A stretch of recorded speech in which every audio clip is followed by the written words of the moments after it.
E aí, como é que você está? Tranquilo? Você está no canal Mente de Concurseiro, onde damos as melhores dicas e estratégias para quem quer passar para concursos de nível médio que caem em matérias de direito. Bem, o meu nome é Júnior Chau, eu sou servidor do Tribunal Regional do Trabalho e hoje eu quero falar aqui um pouquinho contigo da importância dos simulados para concursos públicos e qual é a melhor maneira da gente lidar com eles. Bem, os famosos simulados. Uns amam, outros odeiam. Os simulados são nada mais, nada menos do que uma reunião de questões de nível de dificuldade similar, ou mesmo provas antigas do concurso que você está estudando tanto. E apesar dos simulados serem uma unanimidade entre os aprovados, é um dos pontos mais negligenciados pelos concurseiros. E, sinceramente, eu nem os culpo, porque os simulados eles são extremamente traiçoeiros. Sim, tá bom. Não é como se eles fossem exatamente animais selvagens, que estão prontos para dar um bote na gente. Mas os resultados dos simulados, eles podem gerar inúmeros sentimentos diferentes em cada uma das pessoas. E vamos analisar aqui cada uma dessas possibilidades, beleza? O primeiro resultado é o maravilhoso "Oba, puxa, fui muito bem". Você abre o gabarito e já sente aquela sensação boa, aquela sensação gostosa. Parece que você está sentindo que dessa vez você arrebentou. Você passa de questão a questão, quase sempre fazendo, sabe, aquele sinal de certo ao lado da questão. Você comemora as sequências positivas e até ri quando você erra uma pergunta. Você termina de corrigir e respira triunfante falando: agora eu estou preparado. Certo? Errado.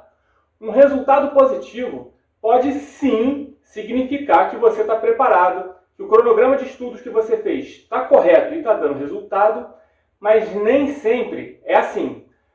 Pode ser que tenham caído questões que você já tenha visto antes, que os exemplos dados em aula tenham ilustrado exatamente os enunciados que você viu ali na hora da prova, ou mesmo que você acertou todas aquelas questões que você não sabia ou que você ficou entre duas e chutou. Eu não estou querendo aqui de jeito nenhum te colocar para baixo. Eu quero apenas te mostrar que um resultado positivo pode ter inúmeras razões. E, caso signifique que você realmente está preparado mesmo, isso é motivo para você intensificar ainda mais os estudos e continuar fazendo o que você vem fazendo. E não é para relaxar. Você deve continuar estudando com afinco. O resultado pode ser um falso positivo ou mesmo traduzir exatamente o nível que você está. Isso não importa. Continue estudando. Não se deixe levar pelo ego e não relaxe. Outra opção de resultado possível de um simulado é o indesejado "que droga, eu fui muito mal nessa prova". Depois daqueles primeiros X de respostas erradas marcados, você já começa a suar. Você sente medo de olhar a resposta até das próximas questões. Você às vezes pensa até em desistir da correção e finalmente chega àquela conclusão: estudar para concurso não é para mim. Certo? Errado de novo. Exatamente da mesma forma de quando você vai bem e ter às vezes um resultado de um falso positivo, um resultado negativo também pode ser consequência de inúmeras variáveis. Você podia, às vezes, não estar muito bem no dia, as questões cobradas pegaram o seu ponto fraco das matérias, ou mesmo pode ser que tenham caído questões que você ainda não estudou, ou seja, matérias que você ainda não viu. Mas isso não significa, de forma nenhuma, que a aprovação do concurso público seja algo impossível para você. Alguns resultados negativos podem significar que a rotina precise ser repensada, ou que o cronograma precise ser refeito ou mesmo intensificado. Mas antes de você pensar em qualquer alteração da sua metodologia de estudo, pergunte-se o seguinte: quantos simulados eu fiz no último mês? Lembre-se que o objetivo do treino é justamente para a gente conseguir ver onde a gente ainda não está bem. Então, errar aqui no simulado é muito melhor do que a gente errar na hora da prova. Quando a gente faz as questões de simulados, a gente tem o objetivo justamente de ver onde a gente ainda não está bem e saber onde intensificar os estudos para corrigir os nossos pontos fracos. Esse também é o momento da gente se acostumar com o estilo da banca que vai fazer a nossa prova e também até com as pegadinhas mesmo, sabe? O momento de errar é justamente no nosso treinamento, para quando chegar no jogo de verdade mesmo, ou seja, na hora da nossa prova, a gente conseguir acertar o máximo possível, justamente por ter errado tudo que a gente precisava errar nos nossos treinos com os nossos simulados. Fora que a gente aprende muito mais quando a gente erra, inclusive. Sabia disso? Toda vez que a gente erra e a gente confere o porquê da gente ter errado, o nosso cérebro assimila muito mais e raramente a gente erra o mesmo ponto de novo. Na grande maioria das vezes, concurseiros que vão mal em provas fazem poucos simulados. E aqui é um ponto-chave. Se esse, por acaso, for o seu caso, então muito provavelmente você é daqueles que faz poucos ou nenhum simulado durante a sua preparação.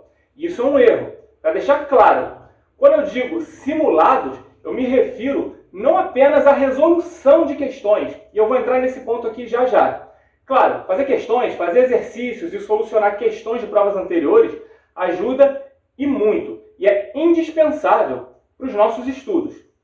Fazer as questões te ensina quais os temas mais cobrados nas provas do concurso que você pretende prestar, fixa o conteúdo estudado, te mostra o pensamento da banca, né, examinadora, exercita a sua atenção ao se deparar com enunciados mais longos, força o seu raciocínio para questões complexas e escancara todos os seus pontos fracos. Às vezes a releitura das questões erradas é até mais importante do que você fazer a prova pela primeira vez. É natural que a gente guarde na memória aquele erro bobo, sabe? Aquela questão perdida, que a gente perdeu por uma falta de atenção na matéria que a gente tem mais facilidade, isso sempre dá uma raiva, né? Então a gente acaba guardando. Porém, a gente precisa ir além da simples resolução de questões. E é aqui que eu digo que fazer simulados é ir além da simples resolução de questões. O momento da prova deve ser o seu habitat natural. Sentar em frente ao computador no seu quarto e resolver 10 questões ali em meia hora, entre uma olhada e outra, na sua rede social favorita, é uma coisa. Outra coisa absolutamente diferente é se sentar numa cadeira por 4 horas, com atenção focada para responder 80 questões seguidas. Isso tudo com a pressão de meses ou anos de estudos até chegar naquele momento da prova. Eu sei que existe uma pressão natural, sabe, uma ansiedade que acompanha o dia da prova. Eu já passei diversas vezes por isso.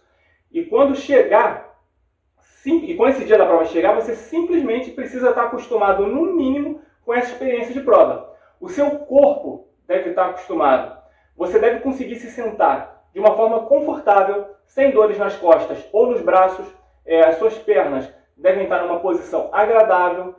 Você deve estar, na medida do possível, claro, tranquilo também. Ou seja, a sua mente também deve estar acostumada, preparada. E fazer uma prova longa é extremamente desgastante. Parece que as horas passam e levam o nosso ânimo junto, né? As questões finais são lidas com menos afinco e os chutes eles acabam saindo bem mais cedo. Aquela garra de não deixar nenhuma questão para trás que te acompanhava no começo da prova já não está mais com você. E é por isso que você deve treinar, treinar e treinar para chegar no dia da prova preparado.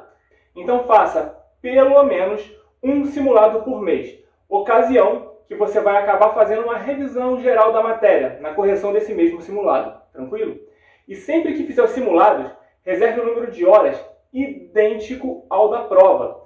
Você está se preparando, assim, com isso você vai estar se preparando. Pegue uma das provas antigas que você ainda não fez, imprima e faça a prova no mesmo tempo da prova normal. Avisa todo mundo da sua casa para não te incomodar pelas próximas horas.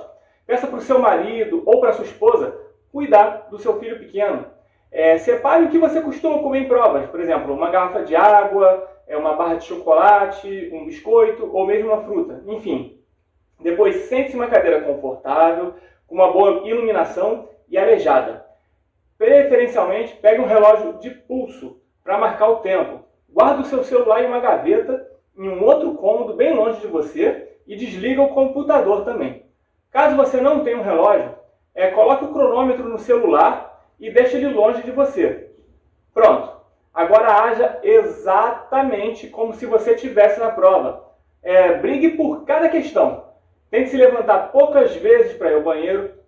não converse com outras pessoas da sua casa, tenta calcular assim, mais ou menos o tempo médio que você demora ali em cada questão. Enfim, tem esse momento da prova como seu habitat natural. Você tem que se sentir confortável com o silêncio, com um longo período sentado e com a atenção plena aos enunciados das questões. Então assim, repita esse procedimento no mínimo uma vez por mês dentro da sua realidade aí, dependendo de como o seu tempo estiver permitindo. Caso você tenha alguma outra prova de algum outro órgão parecido com o que você quer fazer pelo meio do caminho, faz inscrição dessa prova também. Ainda que as matérias não sejam 100% iguais, isso também pode te ajudar a se acostumar com o ambiente real de provas mesmo, sabe? Aquela bagunça toda e tal, todo aquele movimento. Eu não tenho dúvidas de que estar com o corpo e mente preparados para esse momento diminuirão sua ansiedade e aumentarão sua concentração e te deixarão mais próximo da sua tão sonhada aprovação. Bem, por hoje é isso. Eu espero que você tenha gostado das dicas que a gente te deu por aqui hoje. E caso você tenha sugestões de temas assim para os próximos vídeos, pode colocar aqui nos comentários abaixo para a gente, que a gente vai ler tudo, tranquilo? E para mais dicas como essa, curta esse vídeo, se inscreva aqui no nosso canal, clica no sininho para receber as notificações e siga também a gente nas nossas outras redes sociais. E claro, acesse o nosso site. Todos os links vão estar aqui na descrição desse vídeo, beleza? Bem, até o próximo vídeo.